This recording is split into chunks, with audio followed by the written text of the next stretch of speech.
اعوذ باللہ من الشیطان الرجیم بسم اللہ الرحمن الرحیم۔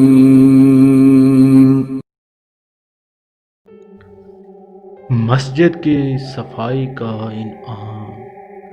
نبی کریم صلی اللہ علیہ وآلہ وسلم نے ارشاد فرمایا، جس نے مسجد میں سے ایسی چیز باہر کر دی جس سے تکلیف ہوتی تھی، جیسے کوڑا کباڑ، کانٹا، کنکر، پتھر وغیرہ، اللہ تعالیٰ اس کے لیے جنت میں ایک گھر بنائے گا۔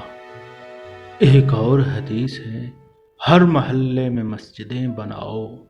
نبی کریم صلی اللہ علیہ وآلہ وسلم نے ارشاد فرمایا، ہم کو رسول صلی اللہ علیہ وآلہ وسلم نے محلہ محلہ میں مسجدیں بنانے کا حکم اور ان کو صاف پاک رکھنے کا حکم فرمایا۔